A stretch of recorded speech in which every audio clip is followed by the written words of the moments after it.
Belakangan, rencana pernikahan Richard Kiel dengan Jessica Iskandar dikabarkan batal digelar. Bukan tanpa sebab, jalanan kasih keduanya diketahui kandas di tengah jalan meski sempat bertunangan. Fakta tersebut pun semakin diyakini usai jedar sapaan akrab Jessica dan Richard Kiel kepergok sudah tak saling memfollow satu sama lain di media sosial. Bahkan saat jedar ke rumah sakit untuk memeriksakan penyakitnya beberapa waktu lalu, Richard yang biasanya selalu ada di sampingnya tak menunjukkan batang hidungnya.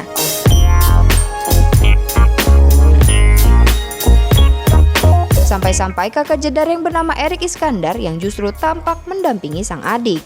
Tak cukup sampai di situ, Erik juga diketahui sempat beberapa kali membagikan postingan yang membuat publik percaya hubungan jedar dan Richard sudah benar-benar berakhir.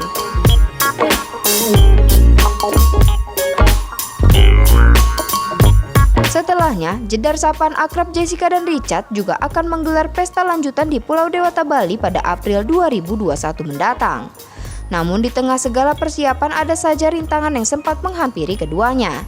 Jedar sapaan akrab Jessica Iskandar dan Richard Kiel ternyata pernah terlibat pertengkaran hebat. Bahkan gara-gara hal itu pula, jedar sempat menangis berjam-jam karena merasa dikhianati.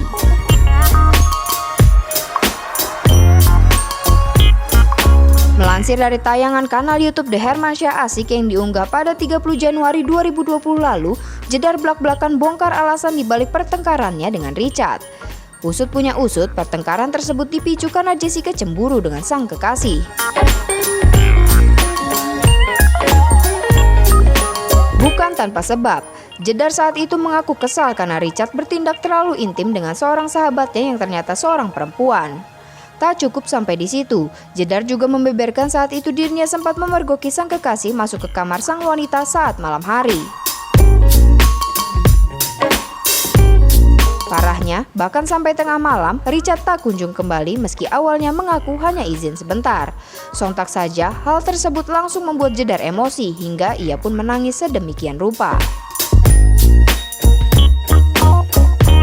Meski begitu, Richard langsung membela diri dan mengatakan jika saat itu jedar hanya salah paham. Bahkan kedekatan Richard yang diperlihatkannya di depan jedar hanya sekedar pelukan sebagai seorang sahabat yang memang sudah lama tak bertemu. Anang dan Ashanti kemudian menasihati mereka perihal masalah tersebut. Sementara itu, melansir dari tayangan kanal YouTube Was-Was yang diunggah pada Sabtu 8 Februari 2020, seorang ahli tarot bernama Baby Jenar membeberkan memang menjelang pernikahan jedar dan Kiel, konflik memang tak bisa dihindarkan. Menurut penuturannya, saat ini jedar dan Richard memang masih terlibat konflik. Meski begitu, Baby mengatakan baik jedar dan Richard sampai saat ini masih mampu melewati berbagai rintangan yang menderanya.